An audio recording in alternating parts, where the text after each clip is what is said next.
ಅತ್ಯಾಚಾರ ಘಟನೆಗಳ ವಿರುದ್ಧ ಪ್ರತಿಭಟನೆ.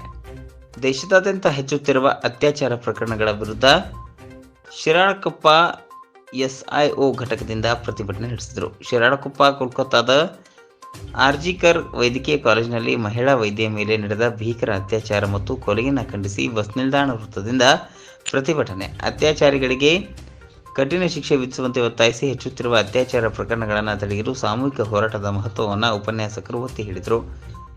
ಎನ್ಸಿಆರ್ ವರದಿಯನ್ನು ಉಲ್ಲೇಖಿಸಿ ಜಮಾಅತೆ ಇಸ್ಲಾಂ ಹಿಂದ್ನ ಮಹಿಳಾ ವಿಭಾಗದ ಸದಸ್ಯೆ ಅಮೀನಾ, ವಾರ್ಷಿಕವಾಗಿ ಸುಮಾರು 4,000 ಅತ್ಯಾಚಾರ ಪ್ರಕರಣಗಳು ವರದಿಯಾಗುತ್ತಿವೆ, ಆದರೆ ಅನೇಕ ಪ್ರಕರಣಗಳು ವರದಿಯಾಗುವುದಿಲ್ಲ ಎಂದು ದುಃಖದ ಸಂಗತಿ ಎಂದು ವ್ಯಕ್ತಪಡಿಸಿದರು. ವೈದ್ಯರು ಸೇರಿದಂತೆ ಎಲ್ಲ ಮಹಿಳೆಯರು ಸುರಕ್ಷತೆಯ ಗಂಭೀರ ಸಮಸ್ಯೆ ಎಂದು ಬಣ್ಣಿಸಿದರು. ಎಸ್ಐಒ ಶಿವಮೊಗ್ಗ ಜಿಲ್ಲಾಧ್ಯಕ್ಷರಾದ ಅತೀಕುರ್ ರೆಹಮಾನ್ ಅವರು ಮಕ್ಕಳಿಗೆ ಇತರರನ್ನು ಗೌರವಿಸುವುದು ಕಲಿಸಿದರು ಮತ್ತು ಕಿರುಕುಳ, ಲೈಂಗಿಕ ಕಿರುಕುಳ ಮತ್ತು ಅನುಚಿತ ನಡವಳಿಕೆಗಳ ವರದಿ ಮಾಡುವ ಪ್ರಾಮುಖ್ಯತೆಯನ್ನು ಒತ್ತಿ ಹೇಳಿದರು. ಯುವಕರಲ್ಲಿ ಹಿಂಸಾತ್ಮಕ ಅಶ್ಲೀಲತೆಯನ್ನು ಬಳಕೆ ಮತ್ತು ದ್ವೇಷ ಹರಡುವುದನ್ನು ತಡೆಯಲು ಅಗತ್ಯ ಅವರು ಅದನ್ನು ಒತ್ತಿ ಹೇಳಿದರು.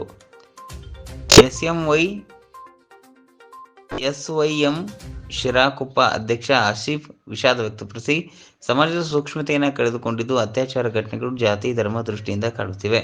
ಅವರ ಶರಲ್ಕಪಾಲದಲ್ಲಿ ಮಾದಕ ದ್ರವ್ಯ ಸೇವನೆ ನಿಲ್ಲಿಸುವ ಅಗತ್ಯವನ್ನು ಒತ್ತಿ ಹೇಳಿದರು ಮತ್ತು ಪೊಲೀಸ್ ಆಡಳಿತಕ್ಕೆ ಸಂಪೂರ್ಣ ಬೆಂಬಲವನ್ನು ಭರವಸೆ ನೀಡಿದರು. ಡಾಕ್ಟರ್ ಅಜರ್ ನಗಮಾ ಮತ್ತು ಅನೀಸ್ ಇತ್ತೆದಾರ್ ಫೌಂಡೇಶನ್ ಶಾರ್ಕಲ್ಪ ಸಹ ಸಭೆಯನ್ನು ಉದ್ದೇಶಿಸಿ ಮಾತನಾಡಿದರು. ಈ ಸಂದರ್ಭದಲ್ಲಿ ಪೊಲೀಸ್ ಸಬ್ ಇನ್ಸ್ಪೆಕ್ಟರ್ ಜೆಐಎಚ್ ನ ಅಮೀರ್ ಮೊಹಮ್ಮದ್ ಹುಸೇನ್, ಜೆಐನ ಸ್ಥಳೀಯ ಅಧ್ಯಕ್ಷ ಆಯೇಷಾ, ವೈಎಸ್ಐಎಂನ ನಿಜಾಮುದ್ದೀನ್, ಕಾರ್ಯದರ್ಶಿ ಸಿದ್ದಿಕ್, ಫನೀಸ್, ಅಮೀನ್, ಬಿಲಾಲ್, ಶರ್ಲಕ್ಕಪ್ಪ ಸೇರಿದಂತೆ ಇತರರು ಉಪಸ್ಥಿತರಿದ್ದರು.